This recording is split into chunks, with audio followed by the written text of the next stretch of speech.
तो देखो बच्चों, हमारा जो यूनिट चल रहा है और ये क्या है, पीरियोडिक क्लासिफिकेशन ऑफ एलिमेंट्स।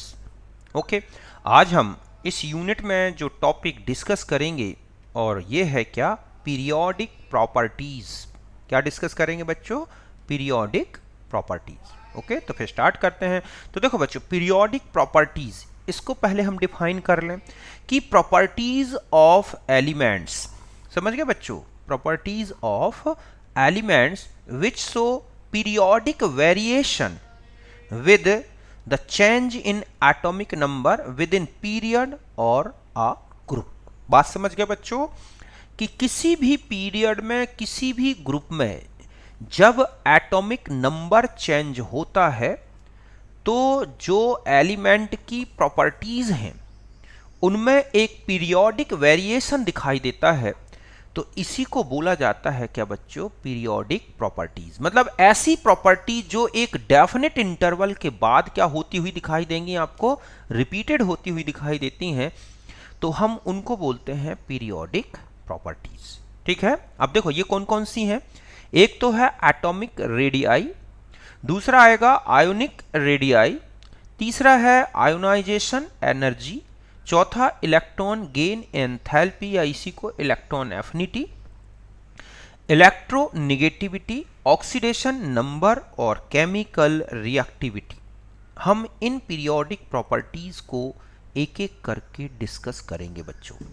ये प्रॉपर्टीज बहुत ही इंपॉर्टेंट हैं क्योंकि आप आगे के चैप्टर्स में जाओगे, ठीक है, जिसमें आप S block, P block, D block, F block, तो वहां पर जो एलिमेंट्स की प्रॉपर्टीज डिस्कस की गई है ना बच्चों, वो इन्हीं को लेके की गई हैं। मतलब एटॉमिक रेडियाई, आयनिक रेडियाई, हर एक ग्रुप में, हर एक ब्लॉक में इनको डिस्कस किया गया है। तो यहाँ पर हम इन प्रॉपर्टीज को अच्छी तरह से समझेंगे और इन्हीं के बेस पे फिर आगे के यूनिट हमारे इजी हो जाएंगे। ओके, तो सबसे पहले हम लेंगे बच्चों क्या, एटॉमिक रेडियाई। क्या लेंगे हम? Atomic radii.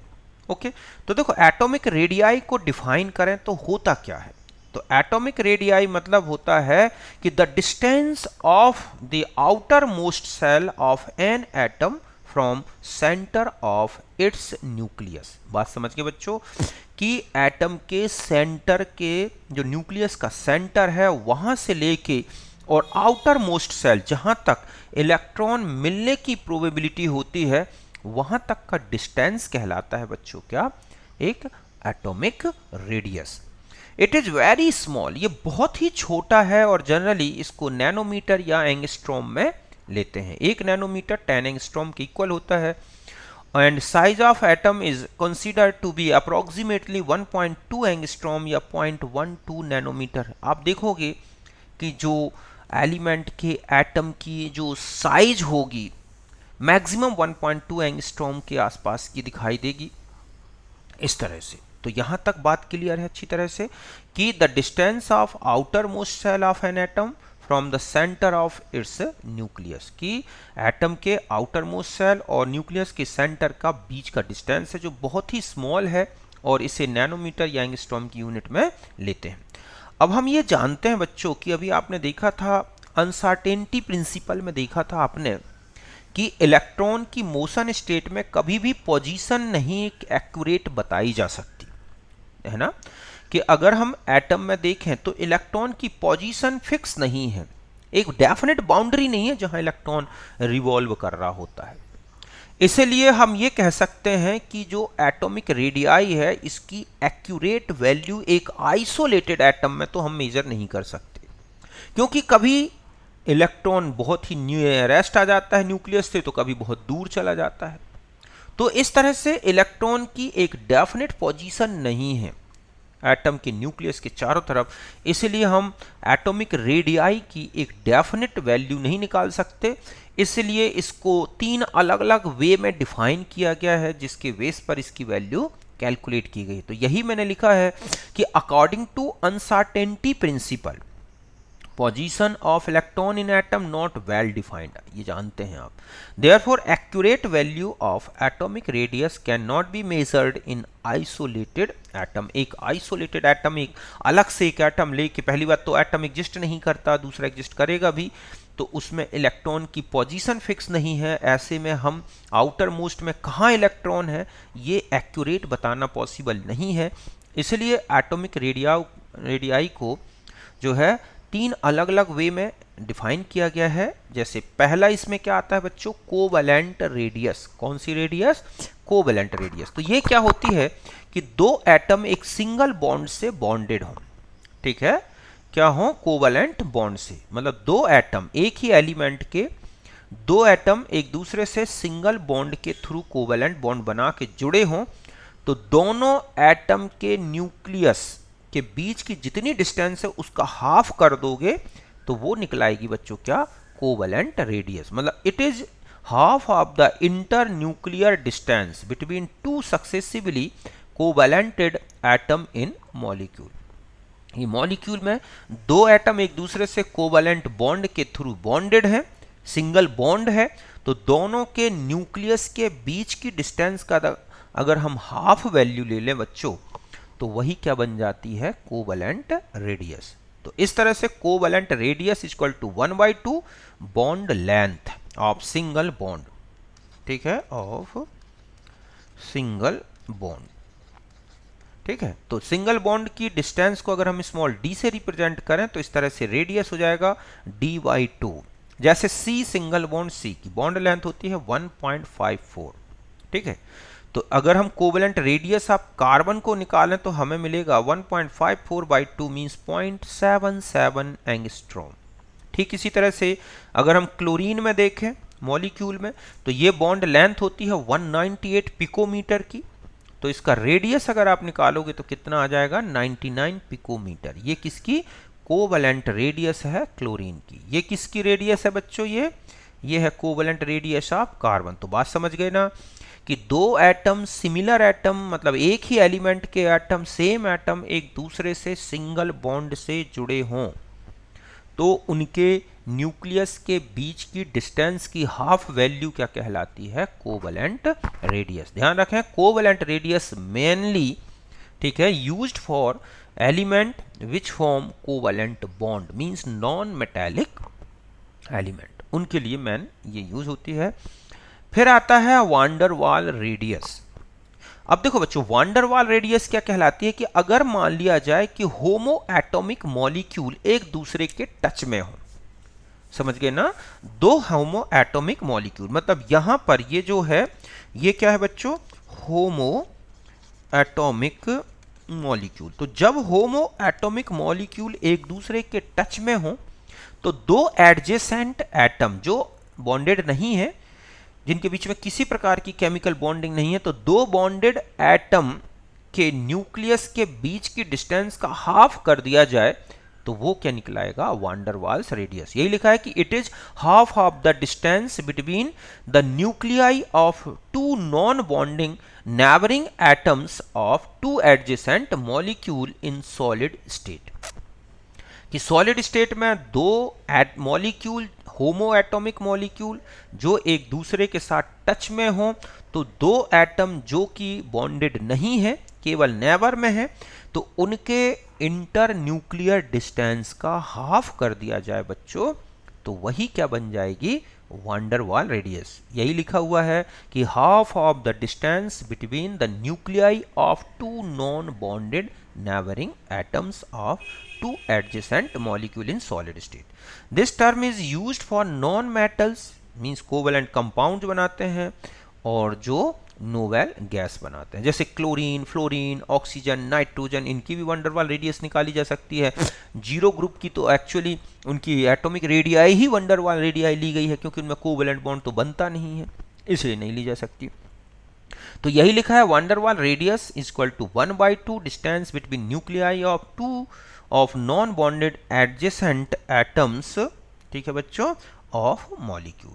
सपोज हम क्लोरीन की बात करें तो क्लोरीन में ये जो डिस्टेंस होती है, कौन सी डिस्टेंस बच्चों, कि ये कहें कि यहाँ से लेके यहाँ तक की ये डिस्टेंस, सॉरी यहाँ से ऐसे ले लें, ठीक है, ये वाली डिस्टेंस जो होती है क्लोरीन में ये कितने की दिखाई दे रही है, 360 पिकोमीटर की, ठीक है।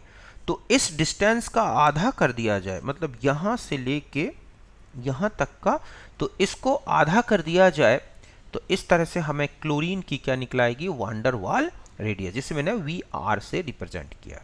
अब ध्यान रखना है कि wander Waals radius of particular atom always larger than it's covalent radius. ध्यान रखें कि एक ही एटम की अगर हम कोवलेंट रेडियस निकालते हैं और उसकी वांडर वाल रेडियस निकालते हैं बच्चों, तो वांडर वाल्स रेडियस की जो वैल्यू होगी वो हमेशा उसकी कोवलेंट रेडियस से ज़्यादा होगी। ऐसा क्यों है? क्योंकि जो मॉलिक्यूल हैं जब एक दूसरे के टच में हैं तो इनके बीच में केवल वीक वांडर वाल्स फोर्सेस होंगे, इनमें कोई ओवरलैपिंग नहीं है। तो यही लिखा है कि because molecules held together by weak forces of attraction than chemical bond attraction than chemical bond, therefore having large internuclear distance। तो ऐसे में इन, ठीक है, ये हम इसको ऐसे भी लिख सकते हैं कि इन, ठीक है, adjacent molecules। समझ गए बच्चों कि दो एडजेसेंट मॉलिक्यूल में एक वीक फोर्स है, इसलिए उनके एटम एक दूसरे से वीक फोर्स से जुड़े होंगे, ऐसे में उनमें इंटर न्यूक्लियर डिस्टेंस ज़्यादा होगी दो एडजेसेंट मॉलिक्यूल में। और यही रीज़न है कि वांडर वाल रेडियस की वैल्यू कोवलेंट रेडियस से हमेशा ज़्यादा आएगी। वह कोवलेंट में कम क्यों आती है बच्चों? एक तो इनमें ओवरलैपिंग हो गई, इनके दोनों के बीच में इलेक्ट्रॉन क्लाउड बन गया, वो दोनों के न्यूक्लियस को पास लाएगा, ऐसे में इंटर न्यूक्लियर डिस्टेंस कम हो जाती है। ओके, जैसे यहां पर देखें क्लोरीन का अगर हम कोवलेंट रेडियस की बात करें, CR मतलब कोवलेंट रेडियस, तो 99 पिकोमीटर की है, जबकि वांडर वाल रेडियस की बात करें तो कितनी की है बच्चों? तो मैंने यहां पर जैसे ये ऐसे कर, ये है, ठीक है, कि यहां पर है कोवलेंट रेडियस और ये क्या हो गई, वांडर वाल रेडियस। तो देख रहे हैं आप कि लगभग डबल है वांडर वाल रेडियस क्लोरीन। तो यहां तक बात क्लियर है। तो हर एक एटम में ऐसा होगा। फिर आते हैं मेटालिक रेडियस। तो देखो बच्चों, जो मेटल्स होते हैं, मेटल क्रिस्टल जो होते हैं, उनमें एटम में जो है कोवलेंट बॉन्ड नहीं होता और ना ही आयनिक बॉन्ड होता है। तो अब आता है कि इनकी रेडियस, ना ही ये वंडरवाल फोर्स, जो वंडरवाल कंडीशन दिख रही थी कि मॉलिक्यूलर फॉर्म में, उस तरह से भी ये फ्री नहीं होते। तो ध्यान रखें कि मेटल क्रिस्टल में जो एलिमेंट के एटम होते हैं वो अपना इलेक्ट्रॉन निकाल देते हैं और जो कैटाइन बनाते हैं उसको बोलते हैं कर्नेल। और ये जो इलेक्ट्रॉन हैं इन कर्नेल्स के बीच में आके इनको बांध के रखते हैं। समझ गए ना? तो ये जो इलेक्ट्रॉन हैं और जो कैटाइंस हैं ये एक दूसरे से बंधे हुए हैं एक अट्रैक्शन के कारण, जिसको हम बोलते हैं मेटालिक बॉन्ड। समझ गए ना? तो मेटालिक क्रिस्टल में दो एडजेसेंट जो क्या होते हैं बच्चों, मेटल कैटाइन मतलब कर्नेल्स, उनके इंटर न्यूक्लियर डिस्टेंस, मतलब ये डिस्टेंस निकाली जाए यहां से यहां तक का और उस डिस्टेंस का आधा कर दिया जाए तो वही क्या बन जाती है बच्चों, मेटालिक रेडियाई। यही लिखा है कि it is the half of distance between two successive nuclei of two adjacent metal cation मतलब कर्नेल्स। तो सपोज ये है हमारे पास DMM inter nuclear distance in kernels, तो हम इसका हाफ कर दें तो हमारे पास निकलेगी मेटालिक रेडियाई या मेटालिक रेडियस। क्या निकलेगी बच्चों, मेटालिक रेडियस। बात क्लियर है कि एक मेटल क्रिस्टल में दो एडजेसेंट कैटाइन की इंटर न्यूक्लियर डिस्टेंस का आधा कर दो तो बन जाएगी मेटालिक रेडियस। यहां तक क्लियर हो गई। अब ऑर्डर में देखा जाए तो सबसे बड़ी वैल्यू होती है बच्चों वांडर वाल रेडियस, फिर उससे छोटी होती है मेटालिक रेडियस और फिर होती है covalent radius for same element. समझ गए ना कि अगर हम तीनों रेडियस की बात करें तो वांडर वाल्स में तो किसी प्रकार का ओवरलैपिंग नहीं है, मॉलिक्यूल के बीच में वीक फोर्सेस हैं, ऐसे में इंटर न्यूक्लियर डिस्टेंस ज्यादा हो जाती है।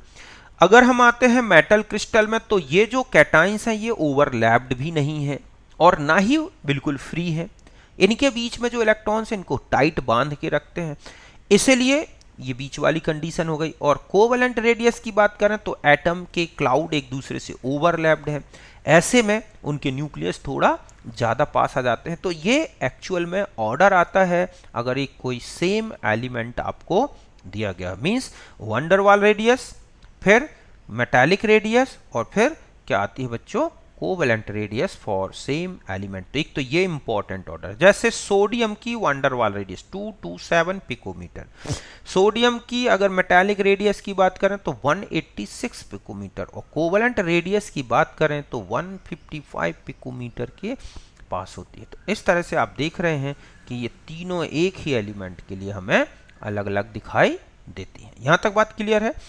अब आता है कि इन केस ऑफ इनर्ट गैसेस, अगर आप इनर्ट गैसेस की बात करें बच्चों तो इनमें कोई कोवेलेंट बॉन्ड नहीं बन सकता, ना ही इनमें कोई मेटालिक नेचर है, तो ना तो इनकी कोवेलेंट रेडियस कंसीडर की जाएगी और ना ही मेटालिक रेडियस।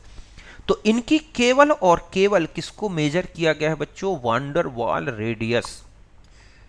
और यही रीजन है कि हर एक पीरियड में अगर आप चलोगे तो जहां पर जीरो ग्रुप की रेडियस सबसे छोटी हो जानी थी, अगर कोवेलेंट रेडियस पता होती, लेकिन आप देखोगे हर पीरियड में ये सबसे बड़ी है। इसका रीजन अगर आपसे पूछ ले तो only van der Waals radius considered for zero group elements, और ये हमेशा बड़ी होगी। तो यही लिखा है, in case of inert gases we can only measure van der Waals radius because they do not form chemical bond. In homoatomic molecule, और इनमें किसी प्रकार का कोई होमो एटॉमिक मॉलिक्यूल नहीं बनेगा, and they held together bye, ठीक है, van der Waals forces, therefore novel gas having the, ठीक है, largest radii in respective period.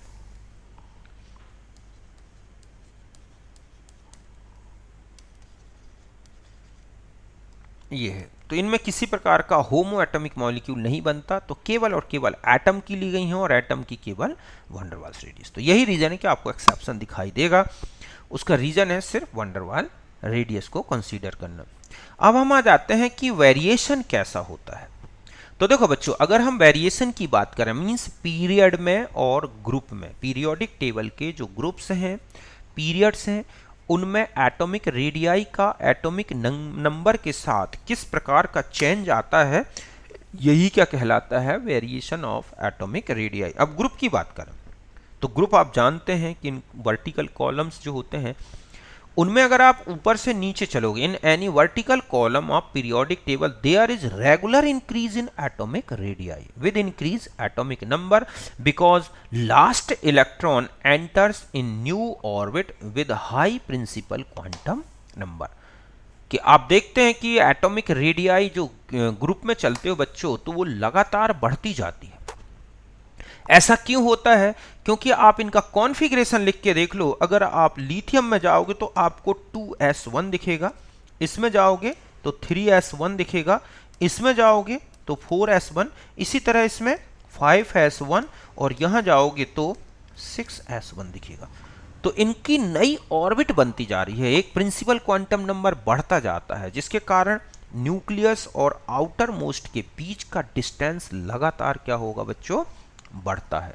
और यही कारण है कि ग्रुप में एटॉमिक रेडियाई बढ़ती है। जैसे आप देख रहे हैं लिथियम, सोडियम, पोटेशियम, रुबिडियम और सीजियम फर्स्ट ग्रुप है, तो रेडियाई देखो आप 152, फिर सोडियम की 186, फिर पोटेशियम में 231, फिर रुबिडियम में 244, सीजियम में यहाँ पहुँच गई 262।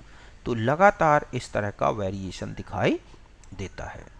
बाकी कोई एक्सेप्शन है तो वो पी ब्लॉक, डी ब्लॉक में मिलेंगे, उनके रीजन भी वहाँ पर एक्सप्लेन करेंगे, लेकिन नॉर्मली ये दिखता है कि ग्रुप में जो एटॉमिक रेडियाई है वो बढ़ती है। अब आते हैं पीरियड में क्या चेंज आएगा। तो देखो बच्चों, अगर आप किसी भी पीरियड में चलते हैं तो लेफ्ट टू राइट जैसे जैसे चलेंगे एटॉमिक रेडियाई, एटॉमिक नंबर बढ़ने के साथ, मतलब any period atomic radii decreases across the period from left to right with increase in atomic number। समझ गए ना? ऐसा क्यों होता है? क्योंकि आप देखोगे last electron enter in same orbit and they, ठीक है, this increase the effective nuclear charge, और ऐसे में क्या होगा? इनमें इफेक्टिव न्यूक्लियर चार्ज लगातार क्या होता जाएगा? बढ़ता जाएगा, क्योंकि ऑर्बिट तो सेम है। अब आप देख लो लिथियम में चलोगे तो आप 2s1, बेरिलियम में चले जाओ तो 2s2, फिर बोरॉन में चले जाओ तो 2p1। तो मेजर एनर्जी लेवल तो वही है ना, प्रिंसिपल क्वांटम नंबर तो वही है। इसलिए एटॉमिक लगातार न्यूक्लियर चार्ज बढ़ेगा तो इलेक्ट्रॉन अंदर की तरफ खिंचेगा, एटम का जो साइज है वो कॉन्ट्रैक्ट होगा, कॉन्ट्रैक्शन होगा, और यही रीजन है आपकी जो है साइज में कमी आती जाएगी। और इस तरह से आप देख रहे हैं लिथियम 152, बेरिलियम 111, ठीक है, पिकोमीटर में है बोरॉन 88, फिर कार्बन 77, नाइट्रोजन 74, ये 66 और जाके ये 64 पे बच गए इस तरह से। लेकिन अगर आप नियॉन में जाओगे तो बड़ी है साइज, वो उसकी वंडरवाल रेडियस के कारण है सर। यहां तक बात क्लियर है? तो दोनों देख लिया आपने, ग्रुप में वेरिएशन और पीरियड में। बाकी और भी जो एक्सेप्शनल नेचर है लेंथेनाइट कॉन्ट्रैक्शन के कारण डी ब्लॉक के में जो रेडियस का ऑर्डर है, तो वो हम फिर उन्हीं ब्लॉक्स में अच्छी तरह से डिस्कस करेंगे। फिर हम आते हैं आयनिक रेडियाई। तो देखो बच्चों, एक तो होते हैं आइंस, जानते हो ना आइंस, कि जब एटम से इलेक्ट्रॉन निकाला जाए या एटम में इलेक्ट्रॉन जोड़ा जाए तो एक चार्ज्ड स्पीसीज बनती है, उसे हम क्या बोलते हैं बच्चों? आयन। अगर इलेक्ट्रॉन निकाल दिया जाए एक न्यूट्रल एटम से तो बन जाएगा कैटाइन, और एक इलेक्ट्रॉन या दो इलेक्ट्रॉन, कितने भी इलेक्ट्रॉन जोड़ दोगे तो चार्ज निगेटिव आएगा और उसको हम बोलेंगे एनाइन। ठीक है, तो किसी भी आयन में, चाहे वो कैटाइन हो या फिर एनाइन हो, उसके न्यूक्लियस से the distance of outer most shell of an anion और कैटाइन फ्रॉम इट्स न्यूक्लियस, और इसी को बोला जाता है बच्चों क्या? Ionic radius. बात समझ गए ना, कि किसी भी आयन में, कैटाइन में या एनाइन में, उसके न्यूक्लियस से लेके और आउटर मोस्ट तक के बीच का जो डिस्टेंस है, हम उसे ही बोलते हैं आयनिक रेडियस। ओके, अब आता है कि ionic radius of cation is always smaller than it's parent atom. बात समझ रहे बच्चों, कि जो कैटाइन का रेडियस होता है वो अपने पेरेंट एटम के एटॉमिक रेडियस से हमेशा छोटा होगा। क्यों? क्योंकि because effective nuclear charge in remaining electrons is more than that of its parent atom. कि जब आप इलेक्ट्रॉन निकाल दोगे कैटाइन में, ठीक है, तो ऐसे में क्या होगा कि जो एटम है, मतलब है जो बचे हुए इलेक्ट्रॉन हैं, उनमें न्यूक्लियर अट्रैक्शन बढ़ जाता है। ठीक है, and regularly increases with increase positive charge. और जैसे जैसे आप पॉजिटिव चार्ज बढ़ाते जाओगे, वो क्या होता जाएगा बच्चों? और भी बढ़ता जाएगा, चाहे वो सेम कैटाइन हो या फिर आइसो इलेक्ट्रॉनिक कैटाइन हो। तो size of cation inversely proportional to the charge of cation. तो इस तरह से जितना ज्यादा पॉजिटिव चार्ज, साइज उतनी ही छोटी। तो हम ऐसे भी समझ सकते हैं ना बच्चों, देखो ये है न्यूक्लियस, है ना, ये है एक ऑर्बिट और एक ऑर्बिट ये है। ठीक है, तो ये क्या था? एटम। तो ये इस तरह से आपने देखा कि ये क्लाउड फैला हुआ है, आपने यहां से इलेक्ट्रॉन निकाला, ये इलेक्ट्रॉन था, तो अब आपके पास जो कैटाइन बचा देखा जाए तो केवल ये वाला बचा, इतना पार्ट, कोर हट गई, समझ लो ये है। तो ये एटम था और ये क्या है बच्चों? कैटाइन। तो इस तरह से आप देखते हैं कि जैसे ही इलेक्ट्रॉन निकलता है तो एटम से छोटा क्या हो जाता है? कैटाइन हो जाता है। तो एटॉमिक रेडियस ऑफ, अगर हम सोडियम देखें तो ये 186 पिकोमीटर थी, और आयनिक रेडियस ऑफ सोडियम में देखो आप 102 पिकोमीटर है। तो इस तरह से अगर आप एक ही एटम में पॉजिटिव चार्ज बढ़ाते जाओगे तो रेडियस जो है घटती जाएगी। अगर आइसो इलेक्ट्रॉनिक स्पीसीज ली गई हैं तो अभी पॉजिटिव चार्ज बढ़ने से आयनिक रेडियस लगातार जो है कैटाइन की रेडियस वो डिक्रीज होगी। अब आते हैं कि एनाइन की रेडियस में क्या होगा बच्चों। तो ध्यान रखें कि एनाइन की रेडियस अपने पेरेंट एटम की रेडियस से, एटॉमिक रेडियस से हमेशा ज्यादा होगी। क्यों होता है बच्चों? क्योंकि जैसे ही इलेक्ट्रॉन जुड़ता है एटम में, उसमें जो इलेक्ट्रॉन है उनके बीच में रिपल्सन आता है, और यही रिपल्सन न्यूक्लियर अट्रैक्शन को कम कर देता है। और यही रीजन है कि जो एनाइन होगा उसका रेडियस अपने पेरेंट एटम से ज्यादा होगा। मतलब हम ये कहें कि ये एक एटम है, ठीक है, कि अभी हम ये कहें कि ये एक न्यूट्रल एटम है इस तरह से, ठीक है, आपने उसमें इलेक्ट्रॉन ऐड कर दिया, तो ये न्यूक्लियस में ये तो इलेक्ट्रॉन थे ही, इसके अलावा यहां एक क्लाउड और बन गया, ऐसा ये था, तो ये एनाइन बन गया। तो ये क्या था बच्चों? एटम। ये क्या है? एनाइन। तो आप देख रहे हैं कि इसकी साइज ज्यादा बड़ी है और कैटाइन की छोटी होगी। ठीक है, तो सॉरी, एटम की छोटी थी और एनाइन की बड़ी होगी, जबकि कैटाइन में देखो एटम बड़ा था और कैटाइन छोटा हो गया। और ध्यान रखें कि जितना ज्यादा निगेटिव चार्ज बढ़ता जाएगा सेम एनाइन में या उसके आइसोइलेक्ट्रिक एनाइन में, साइज लगातार बढ़ती जाएगी। मतलब नियॉन से लेकर कार्बन 4- तक लगातार आप देख रहे हैं साइज बढ़ती जा रही है। क्योंकि चार्ज बढ़ने से नेगेटिव चार्ज के बीच में रिपल्सन ज़्यादा होता है और ऐसे में साइज बढ़ेगी। ऐसे एक ही एटम में नेगेटिव चार्ज बढ़ाओगे तो इलेक्ट्रॉनिक रिपल्सन बढ़ेगा और साइज लगातार बढ़ती जाएगी। तो अगर हम ऐसा कह सकते हैं कि सेम एलिमेंट में, ठीक है, रेडियस ऑर्डर फॉर सेम, ठीक है, एलिमेंट की बात की गई हो अगर आपसे कि एक ही एलिमेंट में बताओ क्या ऑर्डर आएगा, तो देखो कैटाइन सबसे छोटा, फिर उससे बड़ा एटम और उससे बड़ा एनाइन। ये किस ऑर्डर में बता रहा हूं मैं इसको? साइज में। समझ गया बच्चों? तो जैसे क्लोरीन प्लस Cl और Cl माइनस का ऑर्डर। अब आता है वेरिएशन। तो वेरिएशन ध्यान रखें कि जो एटॉमिक रेडियाई का वेरिएशन दिखाई देता है बच्चों, वही वेरिएशन किसका दिखेगा आपको? आयनिक रेडियाई का। अगर मोनोपॉजिटिव आयन लिया जाए या मोनोपॉजिटिव कैटायन ले लें या एनायन, मतलब सेम चार्ज वाला, कि पीरियड में चलोगे तो आयनिक रेडियाई लगातार डिक्रीज होगी, ग्रुप में चलोगे तो ये इंक्रीज होगी। जैसे लिथियम से लेके हम नाइट्रोजन प्लस तक चलें तो लगातार क्या होती जाएगी? साइज डिक्रीज होगी, क्योंकि एटॉमिक रेडियाई डिक्रीज होती है।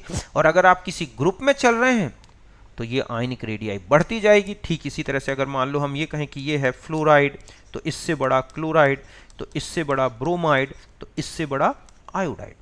और अगर हम यहां देखें कि carbon minus, nitrogen minus, oxygen minus और फ्लोराइड माइनस, तो ये भी एनाइन में दिख रहा है कि एक पीरियड में और एक ग्रुप में, कि ग्रुप में आप देख रहे हैं हैलाइड आयन का साइज लगातार बढ़ेगा, है ना। अगर हम पीरियड की बात करें तो ये ऑर्डर दिखेगा। तो इसमें भी काफी इंपॉर्टेंट क्वेश्चन मिलेंगे बच्चों आपको। काफी क्वेश्चन हैं जिनमें आपको आयनिक रेडियस का ऑर्डर बताना होता है। अब 1 प्लस 2 प्लस 3 प्लस किस तरह के आयन्स हैं, उसी हिसाब से रेडियस डिसाइड करनी होगी। तो यहां तक बात समझ गए?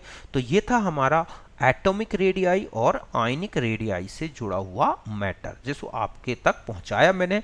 आप इसे अच्छी एक बार समझें, पढ़ें, बिल्कुल क्लियर है, बहुत इजी है। कोई न्यूमेरिकल वैल्यू नहीं रटनी बच्चों। एक बात बता दूं मैं, सिर्फ ये ऑर्डर को डिसाइड करने या उसको समझने के लिए ये वैल्यू लिखी हैं। हालांकि ये एक्चुअल वैल्यू है उनकी रेडियस की, लेकिन अगर ये भूल जाए तो उससे परेशान होने की जरूरत नहीं है। केवल ऑर्डर को ध्यान रखना है अच्छे से कि ग्रुप में क्या चेंजेस आते हैं, पीरियड में क्या चेंजेस आते हैं, कौन सी रेडियाई छोटी है, कौन सी बड़ी है। ओके, तो इसके बाद हम बाकी डिस्कस जो है आयोनाइजेशन एनर्जी नेक्स्ट क्लास में करेंगे। ओके बच्चों, कमेंट करता हूँ।